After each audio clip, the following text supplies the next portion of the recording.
racing these cars, I was in elementary school, I think. Or something. That's fantastic! I get goosebumps when I look at this picture because those guys still are keen on driving our cars on a racetrack. And they stop. I mean, my brakes were shit good. Excuse my friend.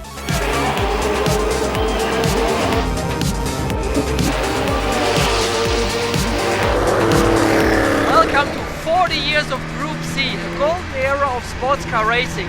I'm currently sitting in the 1987 Le Mans winning car 𝗙𝗵𝗋 of 𝗦𝗙cie𝗰𝗶𝗹, 𝗙𝗵𝗿𝗏 and 𝗙𝗿𝗏𝗏, and this was really the golden era of sports car racing.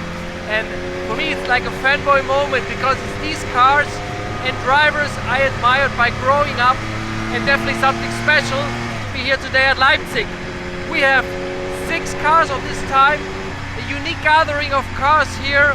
We are going to showcase them today to selected journalists. We have here Helmut Schmid, engine engineer, back in the days in Norbert Singer's team.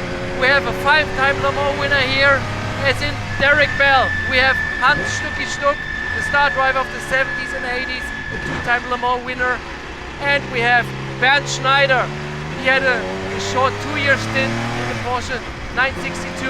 And we have, last but not least, Jochen Mass, one of the most popular German drivers at the time. And for me, these cars are real driving machines. Now there's enough of talking, and I think we should drive a little bit. So give it some gas. Absolutely stunning. I love these cars.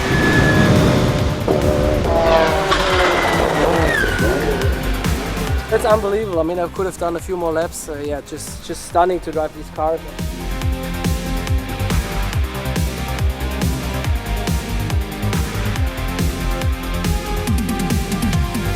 It feels quite modern. I mean, Yes, like, this is the car, how it handles. But mostly, I mean, the gear shifts and stuff, that's completely different to nowadays. And a lot of people forget that how it is, like the dancing on the pedals with that's right. blip, heel and toe, clutching on each way up and way down. And I think that's the most different part to today. Yes. But I think just like grip-wise, even though we went quick for sure, grip-wise and just like how the car behaves, I think it's pretty modern. These cars, I always found them very creature-friendly and very nice to drive. They're very comfortable and so on and so on. They're not really terribly demanding if you just want to drive it like that. So that's why it's a real pleasure to drive them again. And you know, you could do 24 hours with two drivers. Yeah, we did. And later, I mean, it became more and more difficult. The harder and the harsher the cars are, and everything more precise, it wears you out. And these cars allowed you to feel good after 2 hours even and longer. That was a lovely feature of these cars. Yes. You guys started in the Group C era with 2 drivers just. You won the very first Group C race and the very first Group C 24 Hours of Le Mans in 1982. But later you stepped to 3 drivers. So what was the reason there? It was after 83 when we actually came second, which was the hardest race of the lot because we were always trying to catch the car in front. But Jackie said to me in 83, he said, I think we should have 3 drivers. And I said, but who are we going to have? Jochen's taken already in another car. No, I didn't want to drive. Well, I didn't ask you. And I said, but who else is out there that isn't in the cars that I would like to drive with? And at that time, there really wasn't anybody. So we did another year together. But it was the hardest race we ever did because we had so many problems. And if you drove the race and you had no problems, it was easy for 2. But the year we had it, we kept coming up from last place to whatever. And it was harder than heck. We were both laid on a bed of ice afterwards to bring our body temperatures down. So it was tough. And then he said to me, we need 3, right? I went, yeah, that's it. And he retired. So that was that. So then I needed 2. But I also think 2 drivers had a better rapport. Okay. I knew him pretty well. I knew Jackie really well and 𝗙𝗵𝗋𝗏 later on. And you didn't need a 3rd because you could do it together. You knew you could do it. And you had respect for each other. The 3rd one comes in, it's like 3's a crowd. You didn't know who to blame anymore. No. Never one to miss an opportunity. 𝗙𝗵𝗋𝗏 over onto the racetrack. But just look at these unbelievable scenes here at Le Mans. You want to know something? It's just fantastic! No, it is so great to be back in this car and to drive it now. The tires are warm, chasing you a little bit, you know. I mean, you never get it, but anyway. No, it's just, I mean, I'm so happy I can tell you. Could have been another stint. Yeah, sure, let's go do another 15 minutes, no problem, you know. For me, something unique to drive these cars. I mean, hard. You can drive them hard. You can feel. I mean, the cars go perfectly straight. I mean, and it's encouraging you, you know. Yes, I mean, yes. the warmer the tires get, the faster you get. You have more downforce and everything. Oh, it's way so much fun. No, because you don't imagine how old this car is. Yeah. Imagine how old we are, not you, but I am, you know? And it still works. It's just absolutely great. You used to try my 𝗙ecie𝗹𝗹𝗶. Yes. It's a bit different. It is steeper in the back. Okay. Where you sit with your button goes lower down. Okay. So this will make me better fit in the car. Try it. Maybe. So you have more room with the Exactly. with the head, right? Exactly. And this is still the same seat from back in the days. From There's only one existing. Can you imagine how many times I farted in there? I don't want to get in there. No, it doesn't matter. It's decades ago, so I think it should be okay now. Oh yeah, that's different. Yeah. It's different, isn't it? Yeah. You have more leg space. Perfect. Okay. Thank you for letting me try the seat. Yeah, it's my pleasure. Inside, outside. Wow. Perfect. Thank you.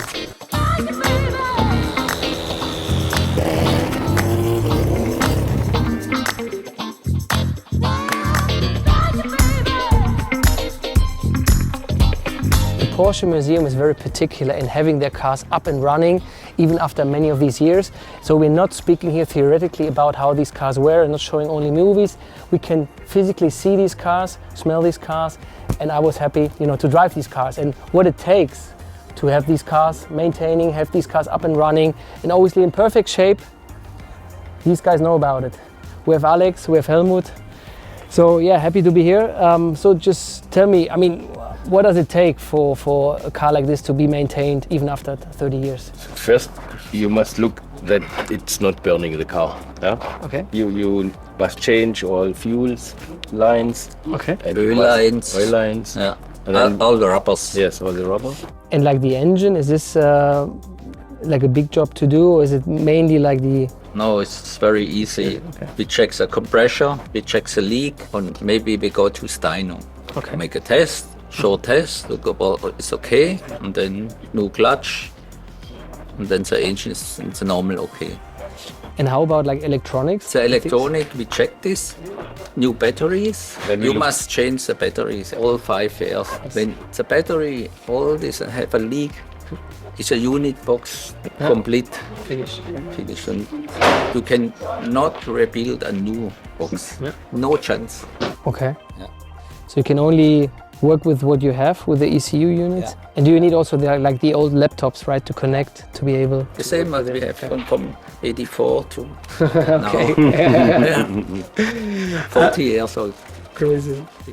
What about the look of the car? I mean, like the decals and stuff, and like the bodywork. I mean, I guess you want to keep it as original as it can be, right?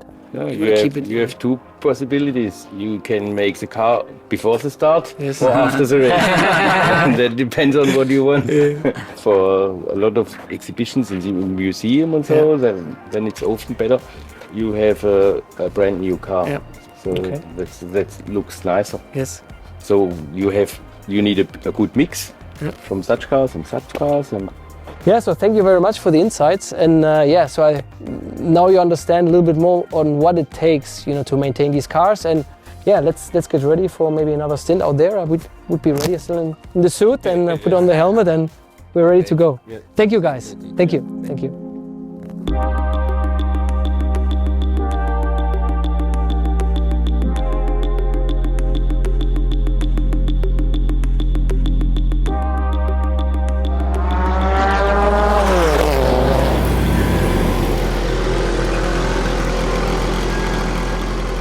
So Ben, how was it? It was absolutely great. Just feeling like never have left the car, because it's right foot braking, using the clutch for down and upshift. But when you get in that car, immediately it's coming back, and So heel and toe still works. heel and toe. So downshift, you need a blip. Yeah. And of course, what for me is still impressive is the brakes, Yes. because that car has no ABS, but you got really good feedback on the pedal, how much pressure you can use before you're locking up the tires. So, and how quickly the car stops, it's really great. Yeah, you know, if he wouldn't be so young, he could get some experience in that car a long time ago. That would have been the dream, yeah, for sure. Yeah, But yeah. when you were racing these cars, I was in elementary school, I think, or something. Yeah. But actually, you know, this is the one I never drove that car. Always had the short version. But that's a long tail, yeah. That's a long tail for Le Mans, for the long straight. And I raced first time in 1991 at Le Mans, but it was already chicane, so we had the short version with us. Yes. And it creates even more downforce. So. With a different rear wing, right? With a Yeah, it was a higher one, and we had the single wing in the end. So it was really high downforce setting. Hatte uns, vielen Dank, war's cool. It was cool to see you in a Porsche. Yeah. Again, after Such a long time. It took very long. Hopefully not another 40 years.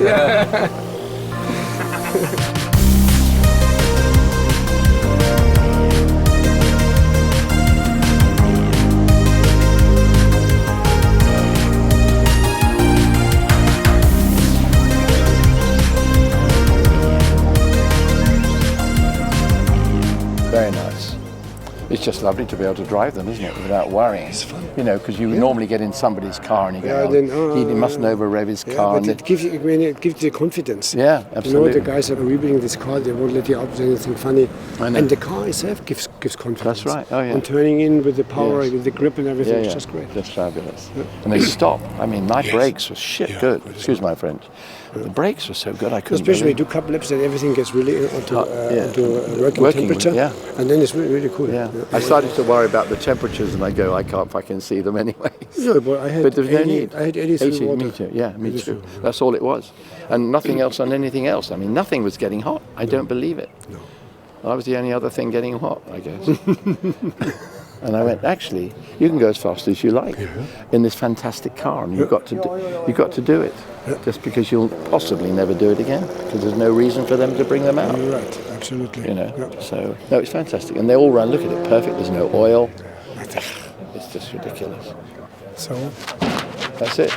So what happens now? Barbecue? No, we've had a barbecue. cup of coffee.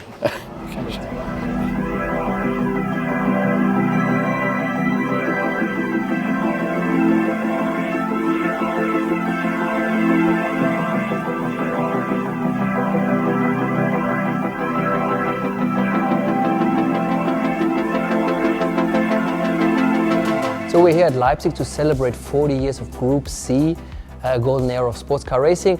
And I'm with Achim, he's the head of Porsche Heritage and Museum. Wow, 40 years of Group C era. It's a big moment to celebrate this special era in motorsports for Porsche here in Leipzig at the Experience Center, because the cars are back on track. So there's no better place than here to drive the cars, especially the track.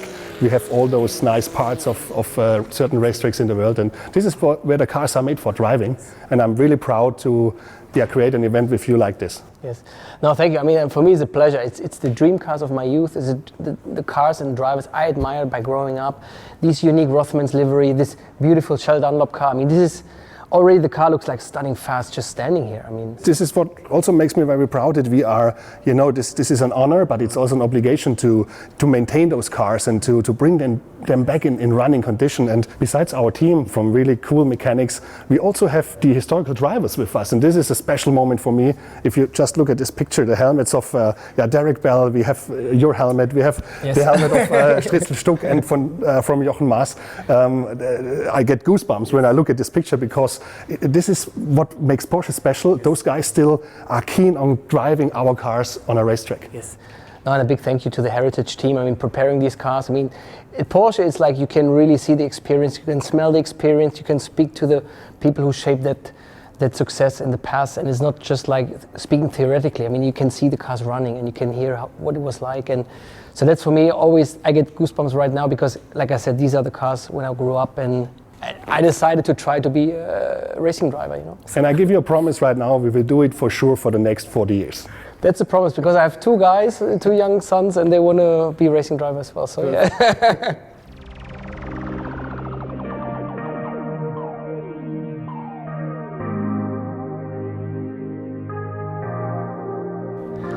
Wow, what a day today here at Leipzig, celebrating the 40 years of Group C era.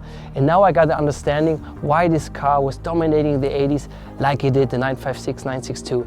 It's the people behind this project building a car which still feels up to today, modern handling, feels nice to drive, and with very simple technical solutions. And for me, that's just the best result you can ever achieve. So Porsche has a vast history in motorsport, and it will have a rich future as well.